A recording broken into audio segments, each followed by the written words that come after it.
Si vous deviez faire une liste des meilleurs joueurs offensifs des années 2010, vous y mettriez Messi, Ronaldo, Neymar, Hazard, peut-être Salah, peut-être De Bruyne. Et à un certain moment, souvent bien plus bas dans la liste, quelqu'un lance « Bon, Marco Reus ». Et là, inévitablement, arrive cette phrase unique que vous connaissez tous si bien. Et si Marco Reus était resté en pleine forme? C'est une de ces réflexions qui sonne tellement juste, qui résonne en nous.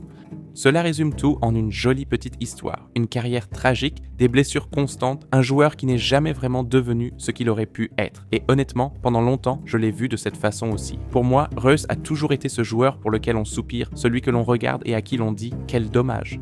Il aurait pu être tellement plus grand. Mais ensuite, j'ai commencé à creuser les données, pas les faits saillants, pas les compilations YouTube, pas les moments isolés, mais les chiffres réels sur plusieurs saisons comparés aux meilleurs joueurs offensifs d'Europe. Et les gars, je n'étais vraiment pas prêt pour ce que j'ai découvert. Alors, la question est la suivante. Marco Reus était-il en réalité bien plus proche du sommet de l'élite absolue que la plupart d'entre nous ne l'avons jamais vraiment perçu?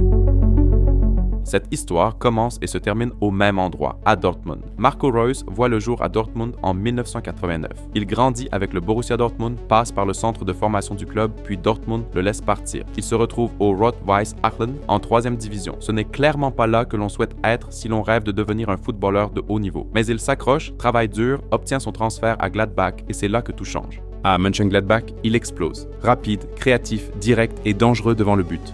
Et en 2012, il prend la décision qui va définir l'ensemble de sa carrière. Il retourne à Dortmund, chez lui, à la maison. Klopp est en train de bâtir ce qui est probablement l'équipe la plus passionnante d'Europe à ce moment-là, et Reus s'y intègre parfaitement comme si tout avait été construit autour de lui. Et puis en 2013, le grand rendez-vous, la finale de la Ligue des Champions, Dortmund contre le Bayern à Wembley. Dortmund sont courageux et agressifs. Ils se battent les yeux dans les yeux. Puis ils s'égalisent et Dortmund s'incline 2-1 et à ce moment-là, quelque chose s'ancre en Reus qui ne le quitte plus jamais vraiment, ce sentiment d'avoir presque réussi. Bon, maintenant on arrive à la partie qui est la vraie raison pour laquelle je fais cette vidéo, car la saison d'après, 2013-2014, n'a pas été la baisse que vous auriez pu attendre. C'était tout le contraire, et je veux vous montrer exactement pourquoi. Mais d'abord, je dois vous expliquer une chose. Au football, il y a en gros deux grands types de joueurs offensifs. Il y a ceux qui marquent des buts et ceux qui les créent, les finisseurs et les créateurs. Vous connaissez les archétypes. Lewandowski est dans la surface, qui concrétise les occasions. Özil est en dehors de la surface, il fait la passe décisive. Et voici le truc, presque tout joueur offensif d'élite est de classe mondiale dans l'un de ces rôles. Mais très peu sont vraiment d'élite dans les deux en même temps, et c'est exactement ce que je veux vous montrer car j'ai eu accès à un ensemble de données couvrant les 200 meilleurs joueurs offensifs des 5 grands championnats européens lors de la saison 2013-14, et je voulais savoir où se classait réellement Marco Reus. Bien, premier graphique, et ne vous inquiétez pas, je vais vous expliquer précisément ce que vous regardez. Chaque point ici représente un joueur, et ce graphique pose essentiellement une question. Quelle est la créativité de ce joueur? Plus un point est à droite, plus le joueur réalise d'actions créatives par match. Cela signifie des choses comme des dribbles dans des zones dangereuses, des passes en profondeur, des passes dans l'espace, tout ce qui est conçu pour créer des occasions pour les coéquipiers. Ceci se situe sur un axe, et plus un joueur est positionné haut, plus souvent ses passes débouchent directement sur un tir. Alors, tu fais la passe et ton coéquipier tire au but immédiatement. C'est l'une des manières les plus évidentes de mesurer la création directe d'occasion. Et maintenant, regarde où se trouve Reus, en haut à droite. Parmi les 200 joueurs de cette saison-là, Reus a créé plus d'occasions que la quasi-totalité des joueurs offensifs en Europe. Et regardez qui est à ses côtés. David Silva, Mesut Özil. Ce sont de purs meneurs de jeu. Ce sont des joueurs dont le travail principal est de créer des occasions. C'est ce qui les fait vivre. Reus est là, juste à leur niveau, et en plus de cela, il est également en train de marquer des buts. Il est très important de bien garder cela à l'esprit. Deuxième graphique, et c'est là que les choses deviennent vraiment étranges. Ce graphique pose une question différente. Il ne s'agit plus seulement de créativité. Il demande quelle part de l'attaque totale d'une équipe passe par un seul joueur. Les buts, les passes décisives, les tirs, les grandes occasions créées, tout combiné. Et sur l'autre axe, il mesure si un joueur réalise à la fois des buts et des passes décisives ou s'il se spécialise principalement dans l'un des deux. Donc, en gros, est-il un spécialiste ou est-il un véritable pivot offensif polyvalent? Et Reus, il se trouve juste à côté de Luis Suarez et de Lionel Messi, pas vaguement dans la même zone, pas seulement proche, mais là, précisément là. Cette saison-là, il a assumé pratiquement le même niveau de responsabilité offensive que ces deux-là, et il l'a fait en jouant pour le Borussia Dortmund, pas pour Barcelone ou Liverpool. Il n'était pas non plus un pur créateur posté en dehors de la surface, et c'est exactement ce que montre le graphique suivant. Troisième graphique, et celui-ci est honnêtement mon préféré de tout l'ensemble de données, car il détruit complètement le plus grand mythe concernant Marco Reus. Ce graphique mesure deux choses. Premièrement, à quelle fréquence un joueur tire-t-il depuis l'intérieur de la surface de réparation? Pas de 30 mètres, pas de loin, mais de l'intérieur de la surface. C'est là que les buts sont marqués. Plus vous êtes à droite, plus souvent vous pénétrez dans la zone la plus dangereuse du terrain et réussissez à tirer. La plupart des créateurs d'élite en Europe se situent en bas à droite sur ce graphique. Ils grimpent beaucoup, mais ils n'attaquent pas. Ils n'attaquent pas la surface de réparation eux-mêmes très souvent. Reus est en haut à droite. Par match, il délivrait plus de passes décisives directes menant à un tir que pratiquement n'importe quel autre joueur en Europe. Et en même temps, il se mettait constamment en position de tir à l'intérieur de la surface. Très peu de joueurs font ça parce que c'est difficile, parce que ce sont deux ensembles de compétences complètement différents. Il faut être le joueur qui fait la dernière passe et celui qui arrive dans la surface pour conclure l'action.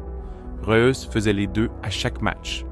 Et à ce moment-là, je me disais, d'accord, la saison 2013-14 était évidemment folle, mais était-ce juste une saison ridicule ou était-ce simplement qui était Marco Reus? Maintenant, avançons un peu dans le temps, car entre 2014 et 2016, il s'est passé quelque chose qui, pour presque n'importe quel autre joueur, se serait terminé par un transfert. Le Real Madrid le voulait. Barcelone le voulait, le Bayern Munich le voulait, et sa clause libératoire, 25 millions d'euros. Sur le marché actuel, cela vous permet à peine d'obtenir un défenseur moyen de Premier League. Alors, que fait Reus? Il reste. Il signe un nouveau contrat et supprime la clause et s'engage consciemment envers un club qui ne peut pas réalistement espérer gagner la Ligue des Champions.